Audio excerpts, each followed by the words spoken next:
Salom qadrli va sevimli obunachilarim. Bugun sizlar bilan birgalikda Afg'onistonning shimoliy viloyatlaridan bo'lgan Mazor Sharifga safar qilib va ushbu viloyatning ko'rinmagan tomonlarini ko'rsatishga harakat qilib va sayohat qilamiz. Agar siz boshqa viloyat va yo boshqa joydan Mazor Sharifga kelmoqchi bo'lsangiz, bu video albatta siz uchun.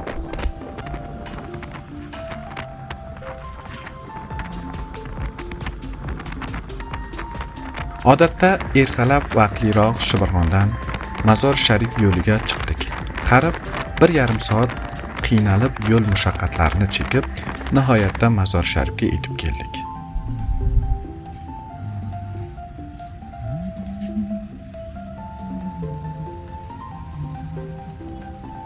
Agar Mazor Sharifga borib, bobomiz Amir Alisher Navoiy qurdirgan hashamatli Ravza-i Sharif binolarini ko'rmasak bo'lmas edi.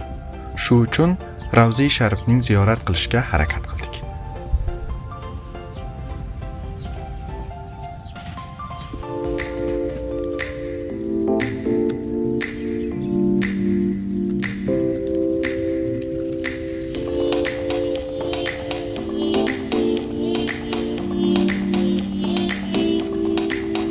Mana bu yerga ham go'zal manzara uchun Ravzani kaptanlariga don berish kerak ekan. Men ham boshqalar kabi don sotuvchi yoniga 3 xil donlardan qaysi biridan kaptanlarni ko'proq xush keladi deb so'radim. Va don sotuvchi ham mana shuni ko'rsatdi. Keyin esa bir kosa donni 20 afg'oniga sotib oldim. Agar O'zbekiston puliga hisob qilsak, 4000 so'mga teng keladi.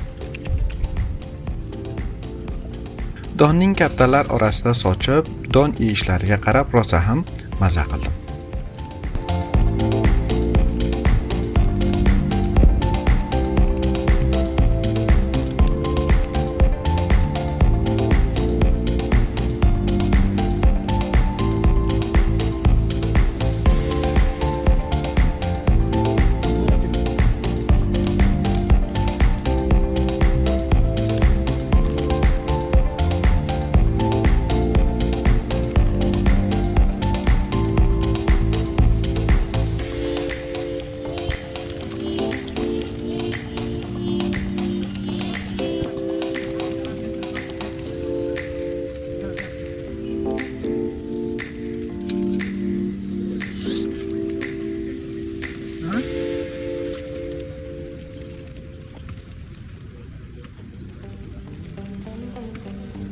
Kaptanlarga don berishdan keyin Navoiy bobomiz qurdirgan hashamatli binolar sari yurdik.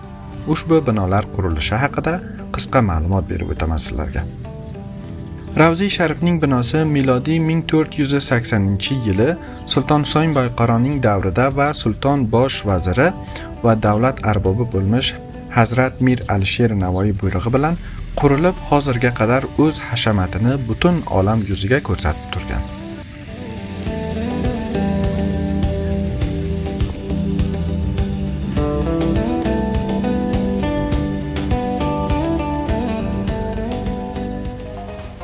Ko'ringandek Ravza-i Sharifning har tomonlama aylanib chiqdik va Ravzaning janubiy eshigidan chiqmas bir qarasam ko'zim chitir restorantiga Toshkent somsasi yozuviga tushdi va so'nggida men ham Toshkent somsasidan yeyishga qaror qilib bordim.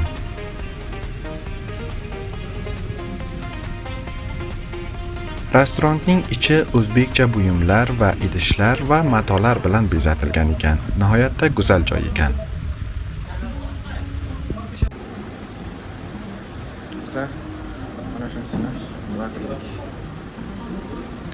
Somsalarning donasi 40 afg'onidan ekan. O'zbekiston puliga esa 6150 so'm bo'ladi.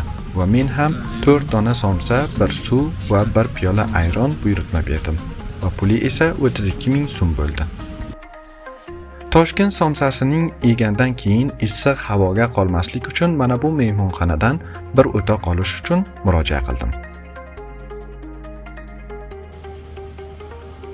Mehmonxona egasi ham mana shu 3 kishilik xonani ko'rsatdi va yotoqxona toza bo'lganligini tekshirib, ma'qul keldi. Men ham bir kechalik 123 ming so'mga oldim.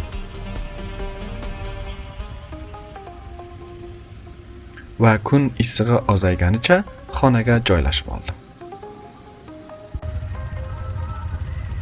Nihoyatda ko'ringanidek salqin tushgandan keyin soati 5 yo 6 atrofida Mazor-i Sharif shahrida savdo sotiq olish uchun aylanib chiqdik.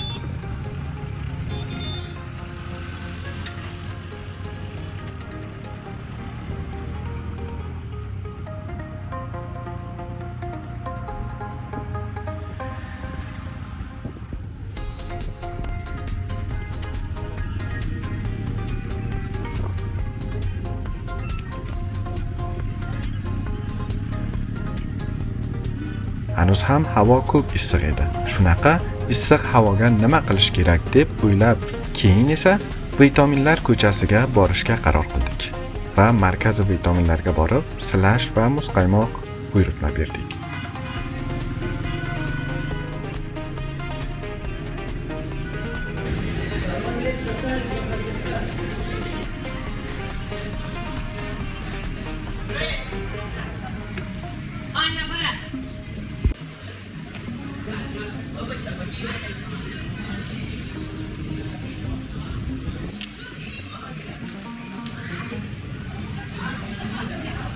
Markaz vitamin kelishga arziydi.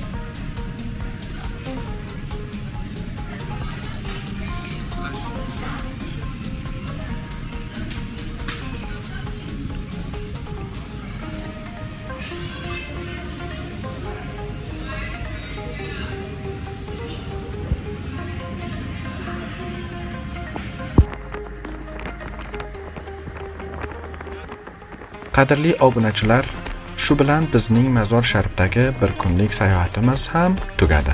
Agar videodan xushingiz kelgan bo'lsa, videoga like va obuna bo'lishni unutmanglar.